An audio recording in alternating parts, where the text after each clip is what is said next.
今晚同大家講個好嚴肅，但又關乎你每日一日三餐嘅話題。大家試下停一停，放低你手上拿住嘅那嚿生果先，聽我講完這句說話。如果你以為日日食生果就係養生，就係健康，甚至覺得生果食得越多越好，那要我有必要好認真咁提醒你，你可能一直都係度慢性自殺緊。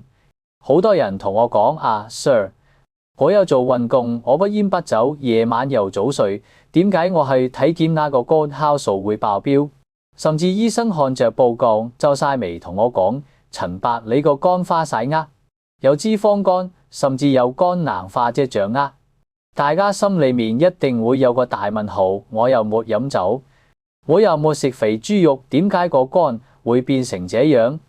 我話你聽，兇手分分鐘就係你每日飯後那碟色彩繽紛嘅生果。大家想一想，是不是從小到大，甚至到現在電視廣告都日日同你洗腦，多食生果身體好，生果有維他命 C， 食多點皮膚靚點，通便順點。特別係我們香港人最中意就是飯後果，一家人食完飯，無論那餐飯食得幾飽，都要切幾個橙，拿串提子出嚟嘆下，才覺得這餐飯圓滿，才叫懂得享受生活。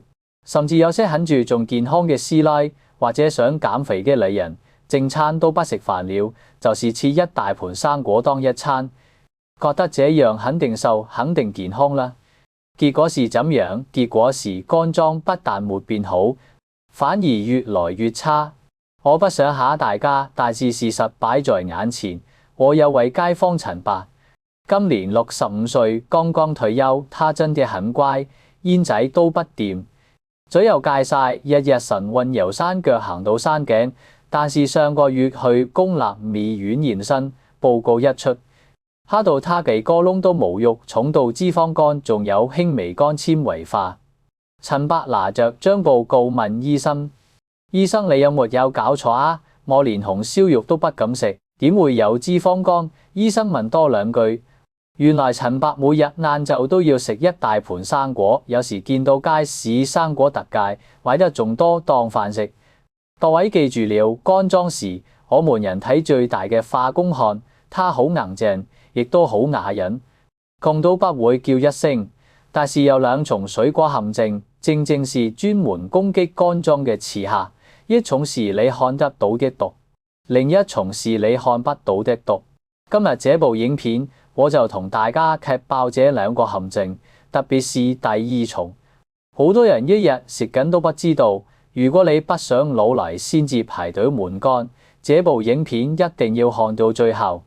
講正題之前，如果你覺得身體健康是對家裏人最大嘅責任，麻煩你在影片下方點個讚，訂閱我的頻道，我們將會有更多這些寶微嘅資訊帶給大家。首先講下第一重，看得到嘅毒。各位老友記，我知道大家都好慳㗎。我們這代人經歷過艱難歲月，養成了一個非常好的習慣，叫做惜食，一粒米都不想浪費，更何況是一個大蘋果。當你在家裏嘅雪櫃見到個蘋果爛了一撻，或者那個你個頭有點發毛，又或者那串提子有兩粒爛爛地，你第一反應是咩？是不是心裏面即刻想：哎呀，切掉爛那忽就行咯，另外那邊那個肉還很靚仔，好雪白不好浪費嘛？又或者你行過街市生果檔，見到有個藍寫住特價區10蚊一份，裏面那些橙有些粒粒突突，有些還有黑點，你心想抵啊，拉回去批了皮一樣食啫，10蚊食到飽，這都不買就真嘅走寶啦。各位，如果我有支紅筆在手，我現在一定在你個屏幕上面打個大大嘅交叉。大錯特錯，這重慳㗎，隨時賠上你條命。點解？因為當生果開始發毛變爛，其實是已經被一種叫做霉菌嘅微生物入侵了。大家最需要警惕嘅是一種叫黃曲霉毒素嘅東西。我想大家想象一下，霉菌不是好像你肉眼看嘅那樣簡單，喺在表面那一層，霉菌是好像大樹嘅根一樣，它的菌絲已經深深扎入去果肉裏邊，我們叫它做滲透。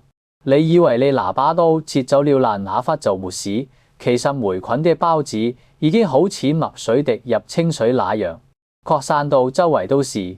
就算你切走了那一忽，剩下那些望落去靚靚仔仔的果肉，其實已經布滿了你看得到的毒素。這個黃曲霉毒素有機毒，世界衛生組織已經將它列為一級致癌物。它的毒性是砒霜嘅68倍，是氰化鉀嘅10倍。最得人驚嘅是，它專門攻擊肝臟，一旦進入人體，它會直接破壞肝細胞，長期攝入會極大增加患上肝癌嘅風險。有人會說不怕，我拿去煮熟它，煲糖水咪殺死那些菌咯。老用的老友記，黃曲霉毒素非常頑強。要280度高溫先分解到，你平時煲水滾極都是100度，根本來卡不妥。特別是那些水分多的生果，好像蘋果梨、水蜜桃、提子，因為水是液體會流動嘅嘛，霉菌嘅毒素就會跟着那些果汁極速擴散到整個生果。所以記住我一句口訣：生果一爛即刻要抌，切勿因小失大。不過有一種情況是例外的，我要公道講句，如果是香蕉皮上面有些芝麻黑點，但是果肉無變黑，無法撈味，這個是氧化，是熟透嘅表現，食得嘅，而且還很甜添。但我講緊嘅是發毛、長毛、變軟爛那些，絕對不好得。各位阿爸阿媽，試想下你慳那10蚊8蚊買爛生果，或者不捨得抌那個爛蘋果，如果最後搞到個肝有事，入一次藝院要機錢，食藥要機錢，還未計連累仔女要請假照顧你，計條數，你這麼精明，一定懂得計。好啦，講完看得到的毒，如果你覺得已經好得人驚，那要接下來我要講嘅第二重毒，更加是殺人於無形。因為好多人以為它是健康營養，日日當補品這麼食。喺揭開這個謎底之前，大家不妨檢查一下有冇訂閱我的頻道。如果你想收到更多關於健康嘅真話，記得按那個鐘仔，我們就不會失聯啦。好，返嚟講正題，第二重毒就是大家最容易忽略的果糖。好多人同我講啊，說我有糖尿病，我知不可以食甜品，不可以飲汽水，所以我轉食生果咯。生果天然嘛，怎要食都冇事啩。又或者有些注重養生嘅師奶，我夜晚不食飯，淨係切一大盤西瓜、哈密瓜當晚餐，正腸胃嘛。如果你是這樣想，恭喜你，你嘅肝臟可能已經在叫救命。點解？因為你不知道一個好重要的醫學常識，果糖 fructose 同葡萄 glucose 是兩回事。我們來上一堂好簡單嘅生物堂，大家一定要聽清楚，因為這個關乎你條命。平時我們食飯食麵包，身體分解出嚟嘅叫做葡萄糖。葡萄糖是個好員工，它進入身體之後，身體每一個細胞、大腦、肌肉、心臟都需要它做能量，就好似全公司上下都搶着要它幫手，所以肝臟嘅負擔好輕。只有大概20%會經過肝臟處理，但是水果裏面嘅甜味主要來自果糖。果糖是個麻煩友，全身上下嘅細胞都不懂得用它，冇人肯收留它，它就像一張特殊嘅代金券，除了肝臟這間鋪頭，其他地方都不收。結果點算？唯有推晒給老闆，即係你個肝臟。100%嘅果糖都要由肝臟一個部門硬食。大家試想下，肝臟本來就像一間工廠，經常運作好好的，突然間你食了2個大芒果或者一大串荔枝，大量嘅果糖衝入肝臟，肝臟做不及嘢，唯有將這些多餘嘅果糖轉化做一重嘢，叫做甘油三酯，即是脂肪。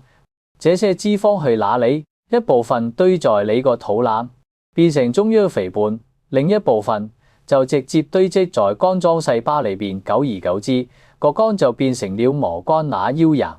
喺學上有句金句，大家記住，在肝臟代謝的角度，果糖就是無酒精嘅酒精。這就是為什麼很多老友記一世人極酒不沾，結果驗出非酒精性脂肪肝。你以為你食緊維他命，其實你個肝以為你飲緊啤酒。講到這裏，我要特別點名批評一樣嘢，好多孝順仔女鍾意買給父母，或者好多老人家覺得有益的嘢，鮮榨果汁。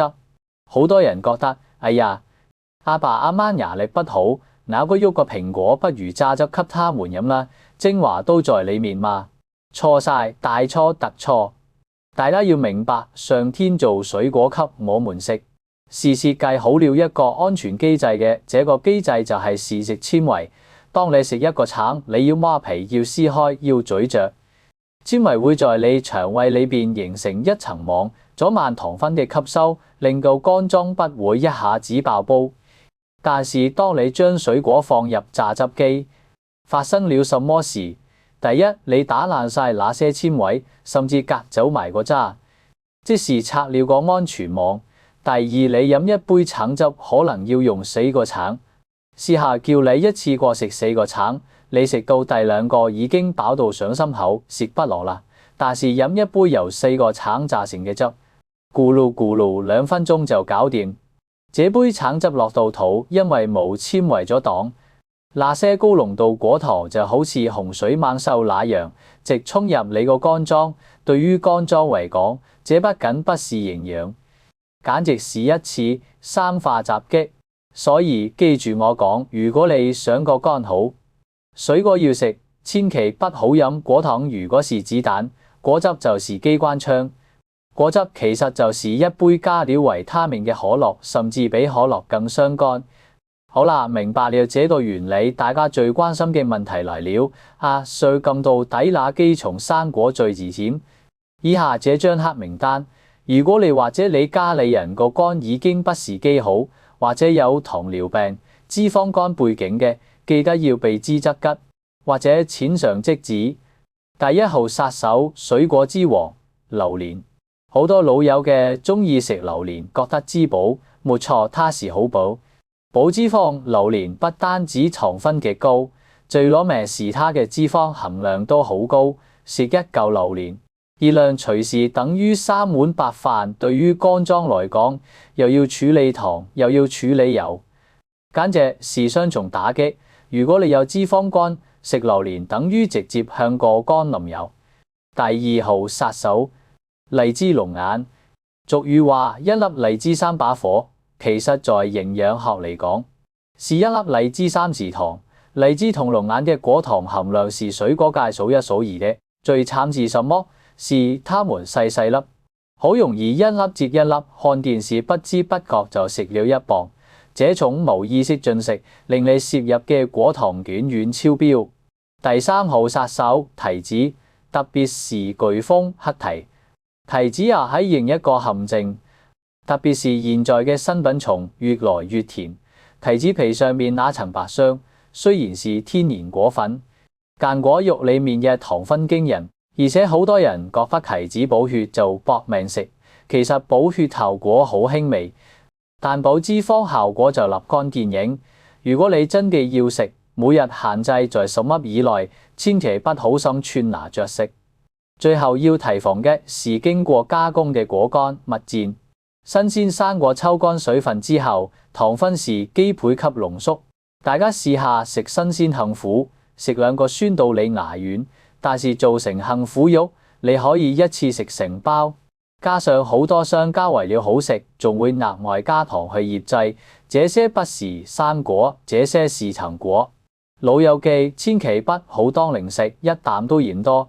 聽到這裡，我知道好多老友嘅已經想熄機，甚至想去廚房抌晒雪櫃嘅生果。鎮定點，Sir 不是叫你完全戒生果，生果始終有維他命，有抗氧化劑，對身體是好的。關鍵是識得揀，識得食。如果你想個肝長命百歲，請你拿本簿仔記低以下這3大護肝法則。法則1：揀低糖、高纖、硬身嘅食。哪幾種生果是肝臟嘅好朋友？我推介大家3重護肝寶物，街市隨時買夠。有得怪第一名番石榴，即是我們叫的芭樂。香港街市曬日見到那些番石榴，睇靚正，它是真正嘅低糖水果，你食落去不是好甜，甚至有些澀，但它的維他命 C 是橙嘅幾倍，而且纖維極高，食一個飽半日。據於有脂肪肝、糖尿病嘅老友記，番石榴是首選，撻涼切薄片慢慢咬，或者揀些熟少少軟身點嘅。第二名藍莓、士多啤梨這類莓果，雖然貴少少，但對肝臟極好。它們含有花青素，可以幫肝臟消炎、修復受損細胞。重點是它們糖分相對低，而且連皮食纖維全部食落肚。第三名青蘋果，記住是青蘋果，好過紅蘋果。如果你一定要食蘋果，揀青色酸酸地那種，紅蘋果經過改良，糖分太高，青蘋果酸酸地，含有蘋果酸，有助代謝，對個肝負擔細好多。至於牛油果，雖然是好脂肪，但熱量高，一日半個就好，都它是牛油禁食，不好當生果食。法則二：黃金時間，飯後千祈不好即刻食，這個是香港人最大嘅通病。你剛食完一大碗飯，幾嚿豬肉，血糖已經升緊，胰島素分泌緊，肝臟已經忙到出煙去處理正餐嘅熱量。這個時候，你再塞一盤充滿果糖嘅西瓜落去，就好似紅磡海底隧道已經塞車塞到爆，你仲要放幾百架巴士入去，結果是點？當然是大擠塞，全部能量堆積變成脂肪。最佳時間是幾時？是兩餐之間，例如下午3點3或者朝早10點幾，都是一個 tea time 小食。這個時候你個胃空空地，食少少生果可以穩定血糖，又不會造成肝臟過載。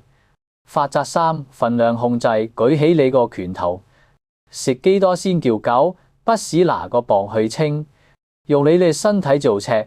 每個人每日嘅生果份量大約是你自己2個拳頭這麼大。如果你已經有脂肪肝、糖尿病，減半，每日一個拳頭就夠。例如一個中型蘋果就是一個拳頭，提子10幾粒就是一個拳頭，切開了嘅西瓜一碗仔就是一個拳頭。千祈不好因為特價或者驚懶一次過食3個拳頭落肚，多出嚟嘅那些全部都是肝臟嘅負債。最後我想同各位看到這裏嘅老友記講幾句心底話。